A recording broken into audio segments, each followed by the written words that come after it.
నమస్తే hyper news కి స్వాగతం. టీడీపీ ప్రభుత్వంలోనే అభివృద్ధి జరిగిందని, పనిచేసే ప్రభుత్వాన్ని ప్రజలు గుర్తుంచుకోవాలి గూడూరు నియోజకవర్గ ఎమ్మెల్యే పాషం సునీల్ కుమార్ సూచించారు.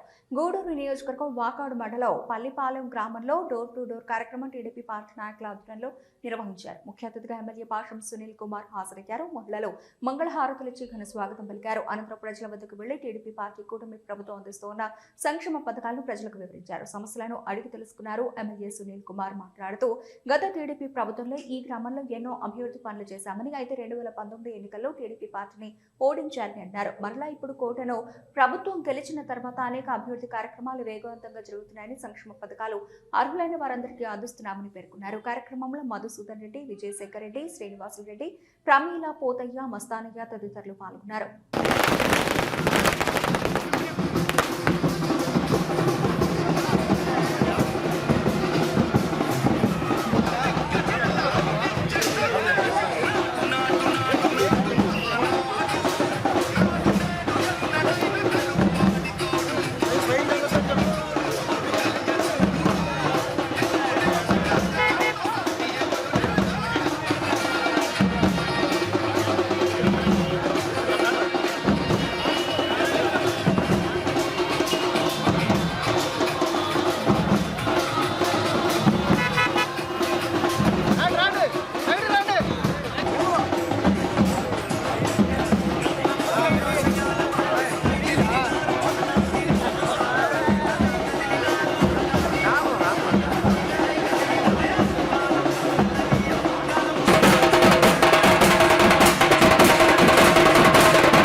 ఆగండి అన్న, సైడ్ కాగండి.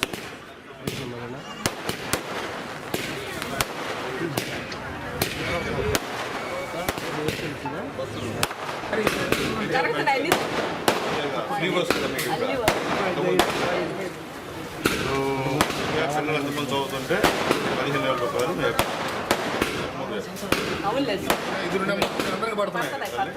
అది ఏమైనా సమస్య ఉన్నాయని చెప్పు. అన్నీ వస్తున్నాయా? ఇక్కడ సమస్యలు ఉండే చెప్పుమా. ఊరికి ఏం లేకుండా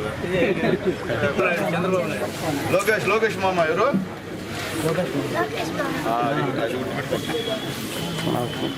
ఒకటి నిమిషం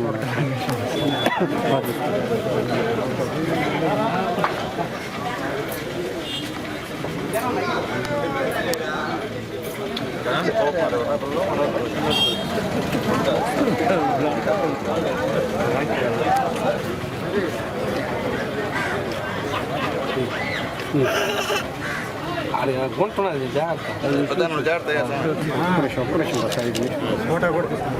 పోలే రాసుకొని నాకు ఇచ్చేయాలా.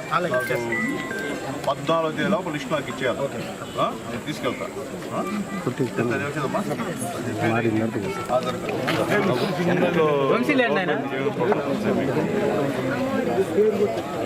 అమ్మోడు వస్తుంది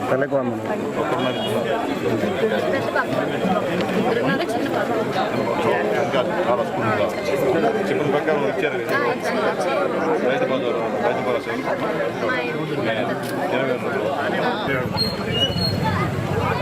ప్రశాంత్ రావు చేంజ్ చేసుకో. ఆవో జావో అంటున్నాడు. ప్రశాంత్ రావు చేంజ్ చేసుకోలేదు.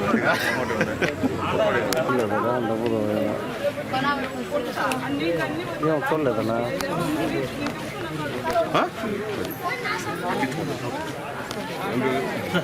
ఎస్టిమేట్ చేసి ఈ కాల వర్క్ చేసి అని చెప్తా. అది నేను విజయంతో మాట్లాడి అది మాట్లాడిస్తాను. అదే వినాయకర్ కల్లా కట్టుకో, మనోళ్ళ దగ్గర ఉండి చేయిస్తారు. కట్టుకోతుంది ఉందా శాంక్షన్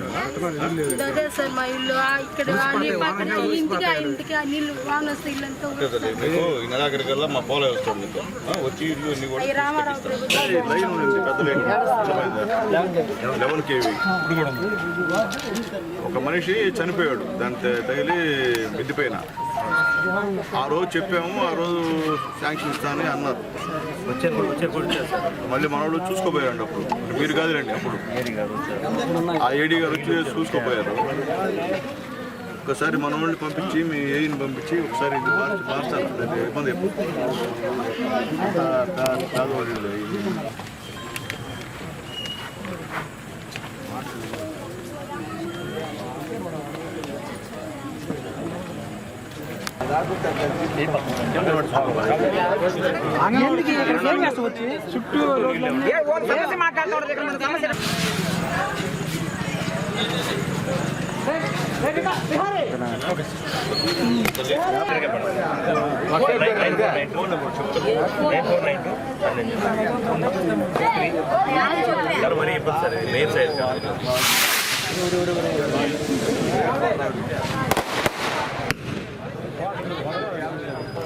ఈరోజు ఇంటింటికి తెలుగుదేశం కార్యక్రమంలో ఈరోజు ఈ గ్రామానికి వచ్చాము. ఈ గ్రామానికి వచ్చిన తర్వాత ఈ పంచాయతీలో ఈ 2 సంవత్సరాల్లో మేము గెలిచిన 2 సంవత్సరాలు అంటే ప్రజలు కన్ఫ్యూజ్గా ఉన్నారు. ఇంకా ఏంటంటే మీరు అప్పుడు వచ్చారు కదా ఇప్పుడు వచ్చారు అంటున్నారు. అప్పుడు మమ్మల్ని ఓడిచ్చారు ప్రజలు. మేము పనులు చేస్తే మమ్మల్ని దాదాపు ఈ బూత్లో 700 చిల్లర మైనస్ వచ్చింది నాకు. అంటే మొన్న కాదు, మొన్న ప్రస్తే నాకు ఇంతకుముందు ఎందుకు చెప్తున్నా అంటే ఆ ప్రజలకు కూడా చెప్పేందంటే పనిచేసే వాళ్ళు కోటేయండి, మీకు కనిపించే వాళ్ళు కోటేయండి. కనిపిన వాళ్ళు కోటేస్తే ఇదే హోరం. కాబట్టి కనిపించే వాళ్ళు కోటేయమని చెప్పి అందరూ చేస్తే నమస్కారాలు తెలియజేస్తాను. ఏ పార్టీని కావచ్చు, అది ఏ పార్టీని కావచ్చు, మీకు కనిపించి మీతో మాట్లాడి మీ కష్ట సుఖాలు తెలుసుకున్న వాళ్ళు కోట్లేయండి. అంతే తప్ప మీరు ఓట్లు వేసుకుని వెళ్ళిపోయి మీకు కనిపించకుండా వాళ్ళు కోట్లు వేస్తే ఇదే పరిస్థితి. ఈరోజు ఇక్కడ మొత్తం ఈ చిన్న ఈ వీధిలోనే అనేక సమస్యలని ఈరోజు మా నాయకులు ప్రజలు నా దృష్టికి తీసుకొచ్చారు. ముఖ్యంగా ఇక్కడ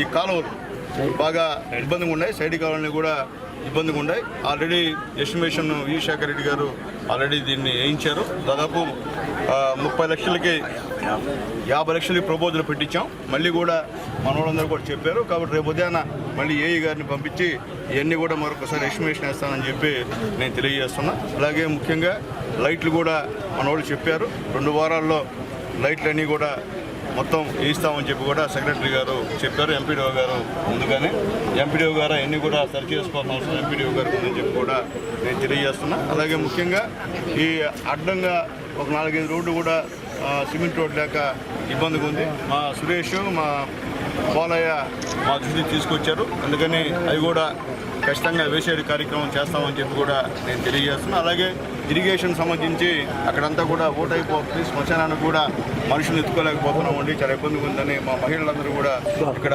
చెప్పారు. దాన్ని కూడా రేపు ఉదయాన్ని పంపించి ఎస్టిమేషన్స్ వేసే కార్యక్రమం కూడా చేస్తామని చెప్పి తెలియజేస్తున్నా. ఒక 5 లక్షలు లాపుంటే అప్పటికప్పుడు పని కూడా జరిపిస్తారని చెప్పి కూడా ప్రజలకి నేను తెలియజేస్తున్నా. అదే ఇక్కడ ఈ తల్లికి వందనం కార్యక్రమం 3 బిడ్డలకి ఇక్కడ పడిందని చెప్పి చెప్పారు. చాలా సంతోషం. అలాగే 2 బిడ్డలకి పడలేదని చెప్పి కూడా మహిళలు చెప్పారు. నేను ఆల్రెడీ ఎంపీడీఓ గారు కూడా చెప్పాను. వాళ్ళు తీసుకెళ్ళి అవన్నీ కూడా మళ్ళీ యాప్ ఈరోజు విడుదల చేశారు మొన్న.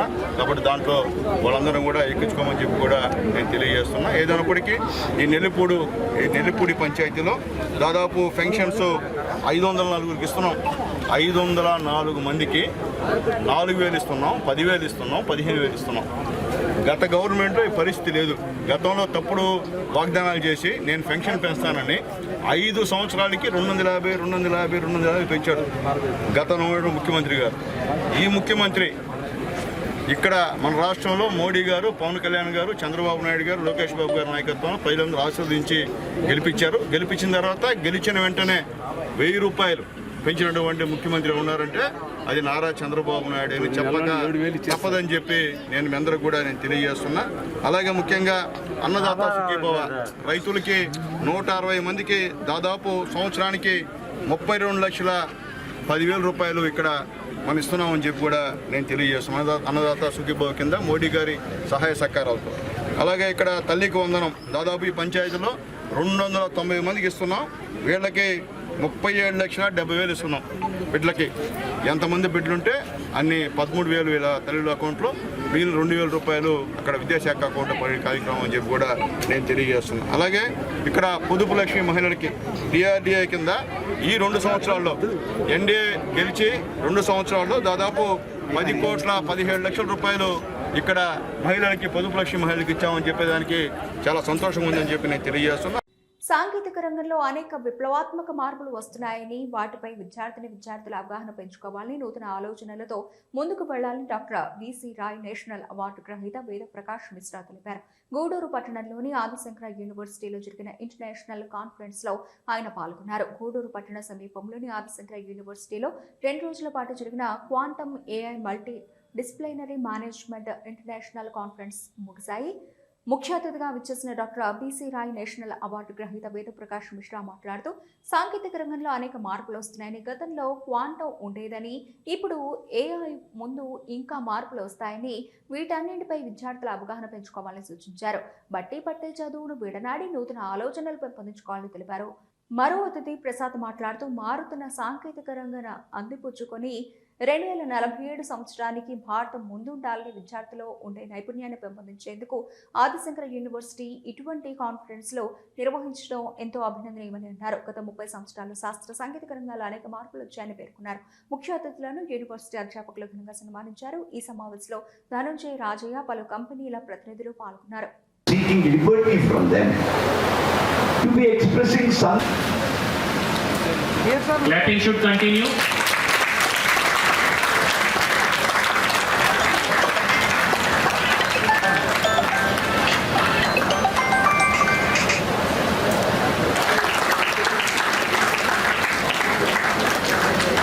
Yes, sir. Look here. Close your mouth. Look here. Close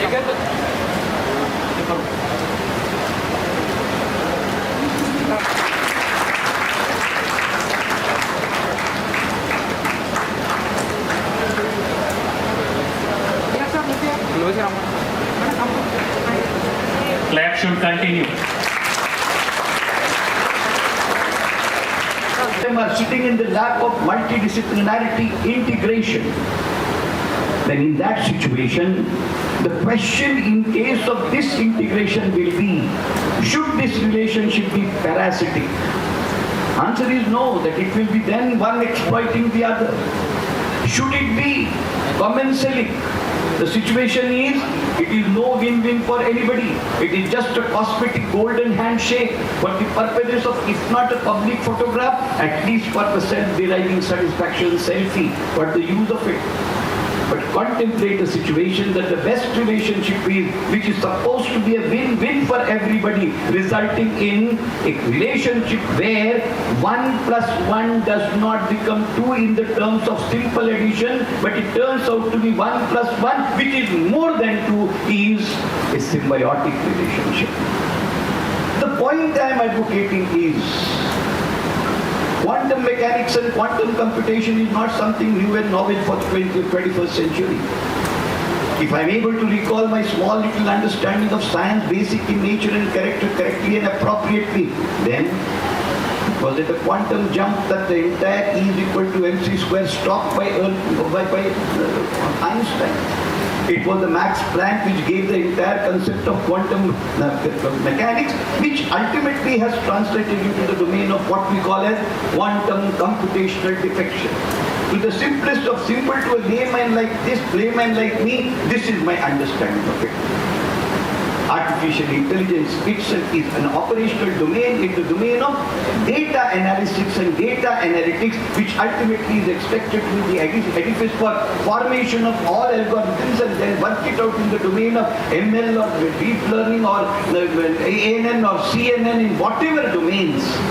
Finally, it is aimed at extension of that particular capacity of computation of the data analytics which human intelligence is unable to, which was worked out in the form of a square root. It is square root of the square roots of the square roots taken together. But We are there, so we have to of course deal with them. We have to make sure that it's being utilized in the right sphere, in the right wisdom, which we clearly say is with an ethical manner. That is how we have to talk about. When I talk from the India perspective, when we always studying the social science, we always talk about that India is an agriculture pradhan country, which is your farming pradhan country, and all our grandfathers, forefathers have worked into the agriculture, and they have tremendously contributed with their sincere effort by which we are here right now. Then come the industrial revolution. Let's say the service class sector has evolved. We call it a secondary source of income. So we all have evolved from that as well.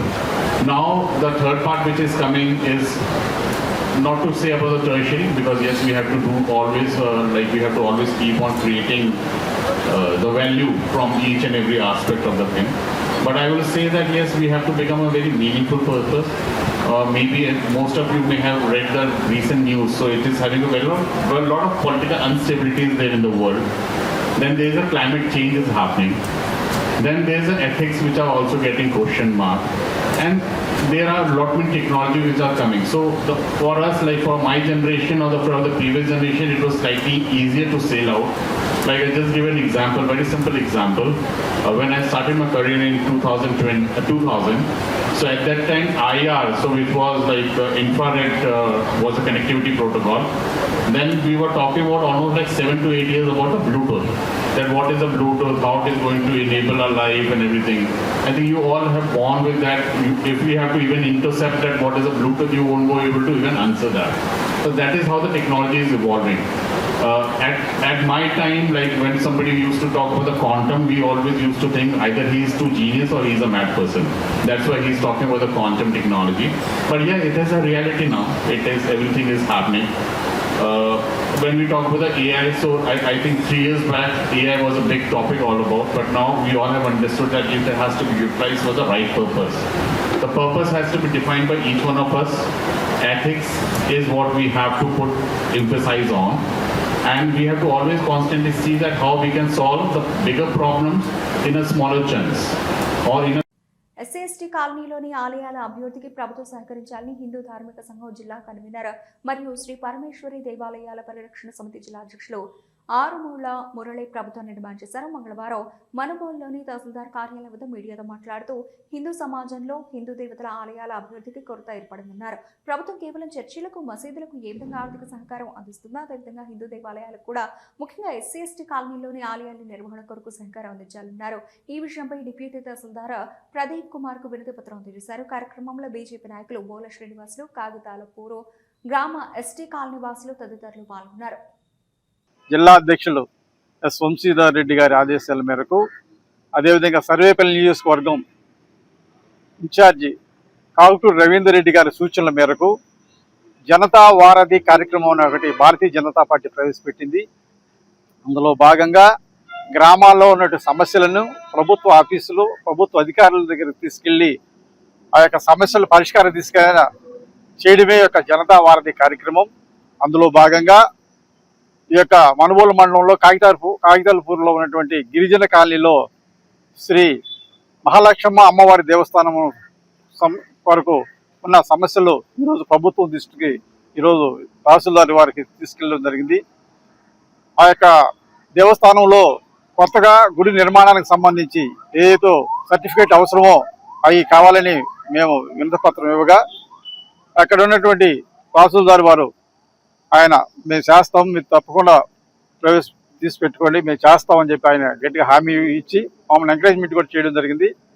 ఈ యొక్క దేవస్థానాల విషయంలో ప్రభుత్వాలు ఎవడొచ్చినా కూడా SC ST Hindu దేవస్థానాలలో చిన్న చూపు చూస్తున్నాయి. ఈరోజు మేము అడిగేది ఒకటే, ప్రభుత్వం డిమాండ్ చేసేది, గ్రామాల్లో ఒక్కో గ్రామంలో 2 చర్చిలు ఉన్నాయి. ఎస్సీ కాలనీ కావచ్చు, గిరిజన కాలనీ కావచ్చు, దేనికైనా కావచ్చు, ఎస్సీ ఎస్టీ కాలనీలో ఉన్నాయి. అదే చర్చిలకి ప్రభుత్వం 5,000 రూపాయలు గౌరవ వేతనం ఇస్తుంది. వాళ్ళని ప్రోత్సహిస్తుంది. మేము మా పూర్వీకుల నుంచి మా హిందూ సమాజంలో హిందూ దేశంలో ఉండి హిందువులుగా సంస్కృతి సాంప్రదాయాలు కాపాడుకున్నటువంటి హిందువులు మేము ఉంటే ఎస్సీ ఎస్టీలమి మా దేవస్థానాలు చిన్నసూపు చూస్తున్నాయి ప్రభుత్వాలు. ఏ ప్రభుత్వాలు వచ్చినా కూడా ఎందుకు ఈ విధంగా నిర్వీర్యం చేస్తున్నారని మేము డిమాండ్ చేస్తున్నాం. ప్రభుత్వంలో ఉన్నటువంటి ధూపదీప నైవేద్య పథకం అనేది ఓన్లీ గిరిజనులు దళితుల యొక్క దేవస్థానాలకు అందకపోవడం అనేది ఇది ఒక ఉదాహరణగా మేము చూపిస్తున్నాం.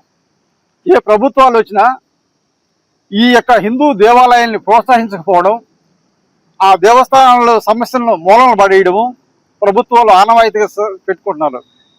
ఎవరు ఎంకరేజ్ చేసి సమాజంలో వాళ్ళకి కొత్త గుళ్ళు నిర్మాణం ఎక్కడో కొన్ని చేస్తున్నారు.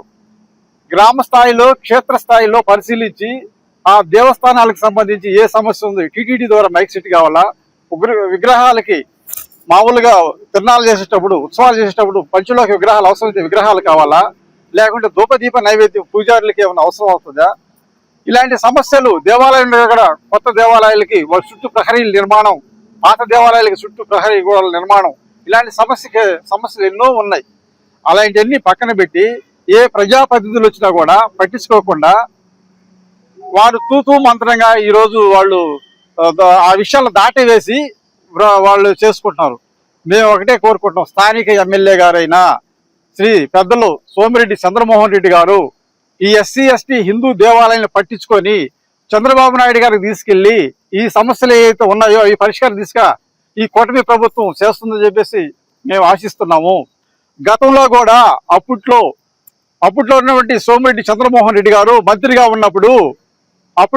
ఉన్నప్పుడు మమ్మల్ని తీసుకుపోయి ఎస్సీ ఎస్టీ హిందూ దేవాలయాల అసోసియేషన్ తీసుకుపోయి ఆయన యొక్క సొంత కారులో తీసుకువెళ్ళి ఆయనే ఖర్చులు భరించి అప్పటి సీఎం గారైన చంద్రబాబు నాయుడు గారిని మమ్మల్ని తీసుకుపోయి పరిశీలించి ఆయన్ని కలపడం జరిగింది. అప్పుడే అడిగాం, ప్రభుత్వంలో అప్పుడు అడిగాం, ఏమయ్యా ఎస్సీ ఎస్టీ హిందూ దేవాలయాలు ఉన్నాయి, దేవాలయకి దోపదీపం ఇవ్వండి, ప్రత్యేకమైన బడ్జెట్ ఇవ్వండి, దేవాలయాలకి వాళ్ళని ఆదుకోండి అని అప్పుడు మేము చంద్రబాబు నాయుడు గారిని అడిగితే ఆయన అన్నాడు, మా దగ్గర బడ్జెట్ లేదు, మేము ఇప్పుడు ఇవ్వలేము, తర్వాత గవర్నమెంట్ వచ్చినప్పుడు చూద్దామని చెప్పి అప్పుడు ఆ చంద్రబాబు నాయుడు మాట దాటేసేయడం జరిగింది.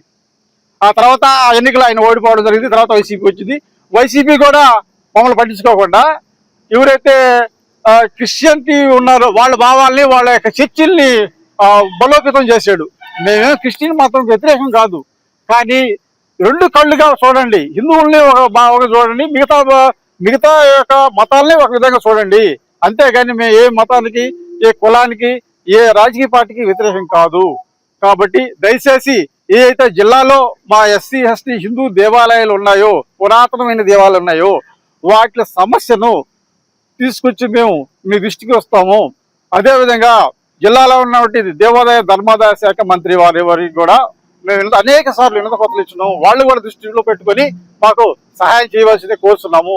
ఈ సమస్యల మీద రాష్ట్ర వ్యాప్తంగా ఉన్నటువంటి 4-5 జిల్లాలు, తిరుపతి, చిత్తూరు, అన్నమయ్య, ఒంగోలు, నెల్లూరు జిల్లాల వాళ్ళ యొక్క అసోసియేషన్, ఎస్సీ ఎస్టీ పూజారుల అసోసియేషన్ వారు పెద్దలు వెంకయ్యనాయుడు గారు కూడా సూచనలు సలహాలు ఇచ్చి మమ్మల్ని ఎన్నుదట్టి ప్రోత్సహించడం జరిగింది.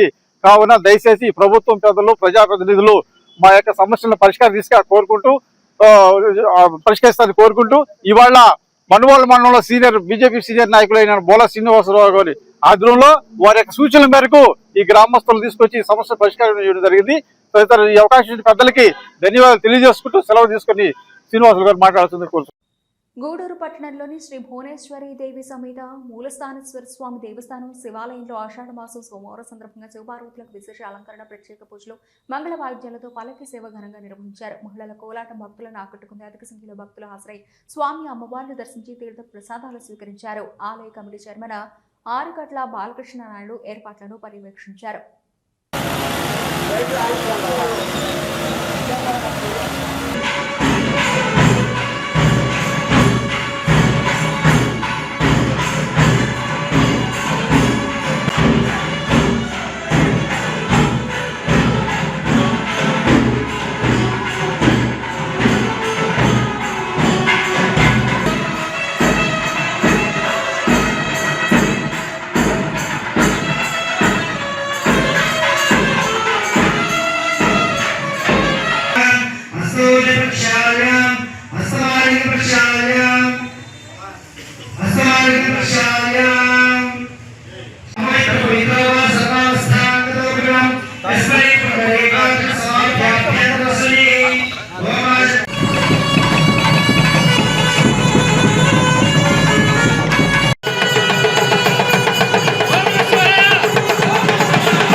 ఇవి ఈనాటి వార్తలు చూస్తున్నానండి హైపర్ న్యూస్.